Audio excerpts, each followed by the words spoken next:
He's Aquaman, so he just goes, but I don't want to be coming out of the ocean with my boys out, you know what I mean? Like, I should probably have something on, so. Would you rather be the king of the seven seas or the leader of the greatest Salazar ever? Ooh.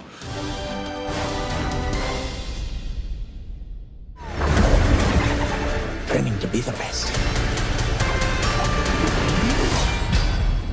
My parents made me what I am. Permission to come aboard? So permission to come on board. Come on aboard.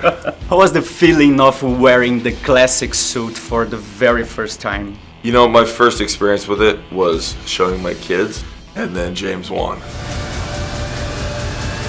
And I think that was something that James was really, really excited to see it on his Arthur. And so all I see is, I put it on, I didn't stand in front of a mirror, I put it on, I look at him and I see his face just light up. That was a cool moment. And don't get me wrong here, but you don't look exactly like the image from the comics. King of the Seven Seas. Had it concerned you somehow? Well, I think Zack, rest assured that concerned, because he wanted to totally change it up and reimagine it. I think it's definitely all Zack who created Aquaman, you know, the tattoos, all the ideas for it.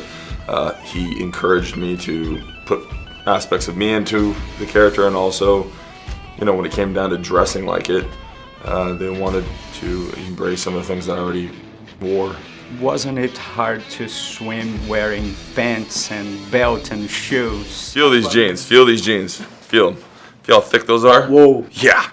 And then when you're wet, they're like, ah, can't fight. Bad idea. Too late. I'm too sexy for my love, too sexy for my love. Love's going to leave me. You must stop him. And how do you propose we do that? I call it an ass whooping.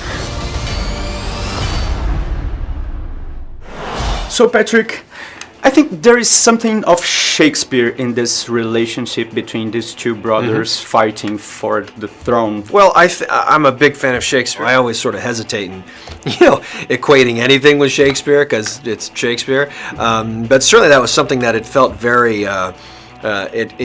We latched onto that. I love that. I love those references because you never want to judge any character, and you just sort of have to embrace the boldness of this. And it also reminded me a little bit of Thor, the first Thor. Why have you done this? To prove to Father that I am a worthy son. I guess only in Loki and Thor being blood related. Beyond that, I think I think there's physically there's certainly a lot of differences between those two characters, or four characters if we're talking about. But sure, I think anytime a comic you've got a villain that is a brother or a half brother of your hero, you're going to draw comparisons. Your character claims to be better because he's pure blood.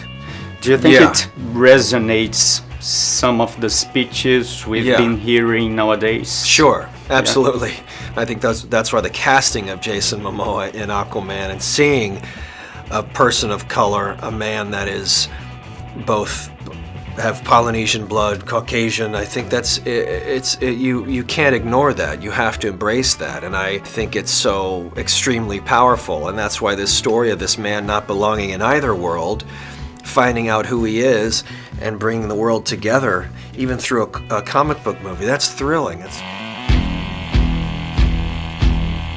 Would you rather be the king of the seven seas or the leader of the greatest Salazar ever? Ooh. Well, I think I've already done the Salazar thing, so I'll probably go with King of the Seas. But what could be greater than a king? A hero.